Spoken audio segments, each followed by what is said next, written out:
ناظرین آپ جانتے ہیں دو کام ایسے ہیں جو شیطان پر بڑے بھاری ہیں، شیطان کو اس سے بڑی تکلیف ہوتی ہے، ایک اذان اور دوسرا نماز۔ اللہ اکبر اللہ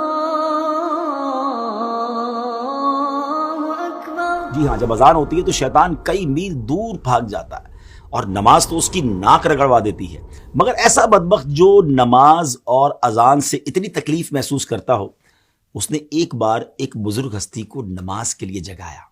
جی ہاں ناظرین، بڑا یونیک واقعہ ہے، اور یہ واقعہ ہے سیدنا امیر معاویہ رضی اللہ تعالیٰ عنہ کا۔ ایک بار آپ آرام کر رہے تھے، فجر کا وقت ہوا تو کسی نے آپ کو جگایا، آپ اٹھے اور آپ نے دیکھا کہ کوئی نظر نہیں آ رہا، تو آپ نے پوچھا کون ہے جس نے مجھے جگایا؟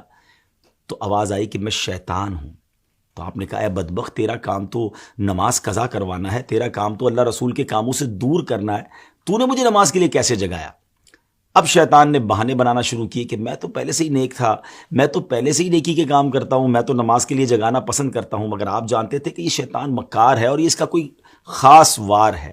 اللہ والے تو شیطان کے واروں کو پہچان لیتے ہیں۔ تو آپ نے فرمایا کہ مجھے سچ بتاؤ کہ تم نے مجھے کیوں جگایا؟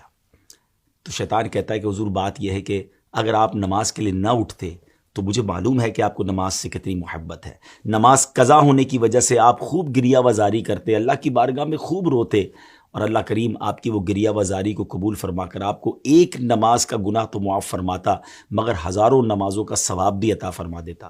تو میں نہیں چاہتا کہ آپ کو ہزاروں نمازوں کا ثواب ملے، اس لیے میں نے آپ کو جگا دیا، کیونکہ میں مسلمانوں کا خیر خواہ نہیں، اور میں نہیں چاہتا کہ مسلمانوں کو زیادہ نیکیاں مل سکیں۔ پیارے اسلامی بھائیو، بظاہر تو یہ ایک واقعہ ہے، لیکن ہمارے لیے اس میں بڑا درس ہے، کیونکہ شیطان پہلے تو ہمیں نیکیاں کرنے نہیں دیتا، اچھا پھر ہم نیکیاں کرنے لگ جائیں تو وہ نیکیوں میں کمی کروانے کی کوشش کرتا ہے۔ آپ نے دیکھا ہوگا شروع میں بہت سارے لوگ جو نماز شروع کرتے ہیں تو سنت غیر موقدہ بھی پڑھتے ہیں، فرض بھی پڑھتے ہیں، نوافل بھی پڑھتے ہیں، لیکن آہستہ آہستہ پھر نوافل کم ہو جاتے ہیں، پھر ہم نے دیکھا کچھ لوگوں کی سنتیں کم ہو جاتی ہیں، اور ایک وقت آتا ہے کہ پھر نماز بھی چلی جاتی ہے۔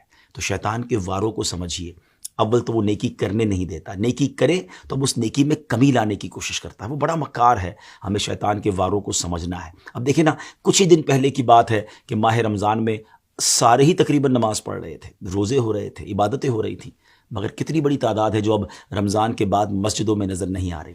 ایسا لگتا ہے نا کہ شیطان اپنے واروں میں کامیاب ہو گیا۔ اسٹرانگ بنیے، ہم رمضان میں بھی اللہ کے بندے ہیں، ہم رمضان کے بعد بھی رب کے بندے ہیں۔ نماز صرف رمضان میں تو فرض نہیں ہے نا۔